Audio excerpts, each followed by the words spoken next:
On this episode of Game Shack, I have 8 ideas for modding your Arcade1up Outrun game, all for right around $100. Coming up next. Hey everybody, it's JDV here for Evil Genius Entertainment. Thank you for stopping by the Game Shack. It really does mean a lot to us here at EGE. Now, some of you might have already seen my review of Arcade1up's Outrun that I gave an A- to. And I gave it a really hard grade because not only is it a super fun game that is well emulated by Code Mystics, but because the total package of this machine really is good. You have the bench and the steering wheel, the little shifter, the pedals, the brakes, everything that you would want in a driving game. Now, some of it is not made of absolutely top-notch materials, but the reality is that for $500, you're getting a heck of a bang for buck for that game. It's also the only driving unit that you can buy right now in this market segment. So it is really quite unique in that regard. But as I mentioned in that video, there are a ton of ways that you can mod this thing, all the way from completely redesigning the seat to changing out screens to, giving it a spoiler. I mean, all kinds of, I've seen great mods. This video isn't going to be anywhere near that complicated. It's going to be, there's 2 kind of difficult mods in it, but the rest are pretty simple, and some of them are kind of obvious. Still, you should be able to do all of these mods right around for $100, depending on if you have some of this stuff, in your home. But anyway, let's get right into it. The game really is a little too short for adults to play comfortably, at least on that chair, so building a 5-inch riser isn't a bad idea, and it's a pretty easy build too. But once you have raised the game up 5 inches, the accelerator pedal unit will slide all around unless you make another kind of a twin cutout for it to slip into. And all I did is just trace it out on a separate piece of wood and cut it out with the jigsaw like you saw. So here I'm just placing the game on the DIY unit just to make sure it fits, because you don't want it to paint it all up and everything only to have it not fit. And when you saw me drilling in the very first scene there, that's just so because the game has 4 little plastic nubs, and what I was doing is drilling little holes for those nubs to kind of fit slickly into.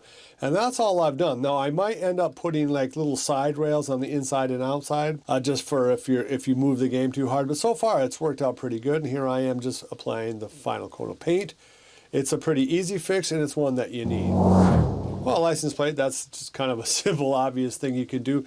Now, if you don't have an old license plate laying around, you can buy them off of Amazon. You can personalize them and everything like that, but that was the cheapest one I found, was for $9. Red LED I picked up actually from Five Below, and not only does it make it look like a brake light, but because this one is actually sound activated, so when you hear the beat of the game, it actually makes it flash, so it looks like brakes. And stadium seat is just exactly what it is for, like, if you go into a football or soccer game, something like that. I got that for $15 brand new at the Walmart on the very same day that I bought the Outrun. And it's actually shockingly comfortable. It gives me enough back support. Again, the chair itself is okay, but for prolonged periods, you might want something like that seat. This is another kind of must make, because you can see the controller deck there, which is a first for Arcade1up, doesn't have plexiglass. And you're going to want to set something on there, be it a cell phone, beer, coffee, something. You're going to want to do it. Another benefit to it is that it will glow if you put in the glowing buttons, which I'll show you in a second. Okay, so I have the seat flipped over so I can show you guys the bass shaker. And you just screw it in, whatever kind of variety you have. You take the wire off to the side. Connect it to your 2.1 amp.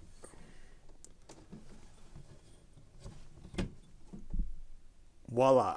Okay, going from the amp, so you have this RCA to normal stereo. So these are pretty common.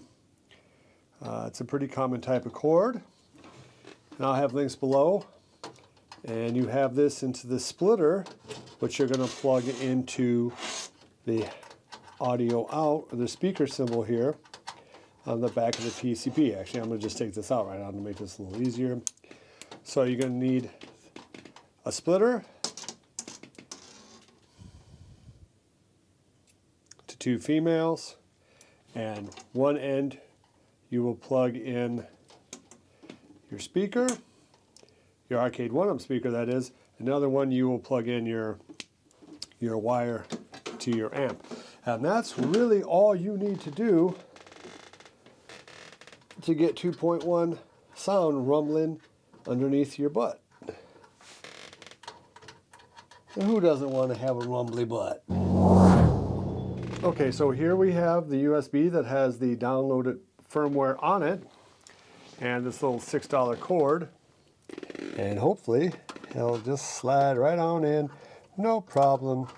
What could possibly go wrong? Other than I'm driven entirely mad. Wow, that actually went in pretty easy. And there you can see it, Rad Rally will show up on the opening screen. You just spin over to it and hit start, and there you go. You now have a free game. Thank you, Arcade1up, for doing that. So I found this set of lit buttons on Etsy, and at $41, it's the most expensive mod out of all 8. And because you have to really get in there and change some wiring, it is probably the most complicated.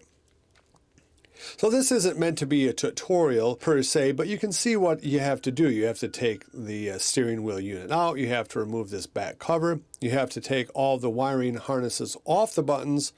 You have to remove the buttons, put in your new buttons, make sure that they're where you want them to be, screw them down, and then you reuse the wires that came in the old buttons, and then you have to add this set of wires here, this wiring harness, and what this harness does is actually power the lights on the machine. So you could theoretically just replace the buttons for better buttons and not have them light up. But of course, there's no fun in that, so I went through the extra step and went ahead and wired that up. And what you end up doing is you follow the power cord here out of the back of the machine into what is essentially a Y splitter. And with one half of that splitter you plug into the machine, and the other half of that splitter goes into the lights. And you can see that it's a pretty cool effect, just generally speaking. And because you have that green button, it makes it a lot easier to find where you need to start the game, and that does matter for new players. And you can see there that it kind of lights up the edges of the plexiglass, which is really cool, I thought. That was kind of unexpected. It really does add quite a wow factor, and for $41, you can't beat it.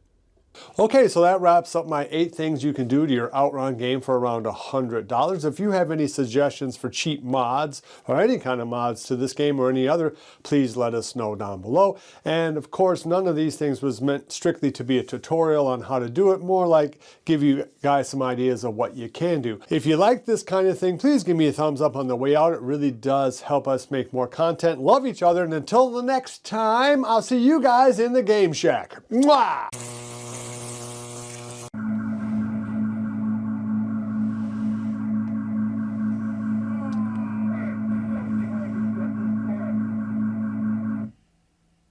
Be sure to visit evilgeniusentertainment.com for exclusive content, swag, casting call news, and much, much more.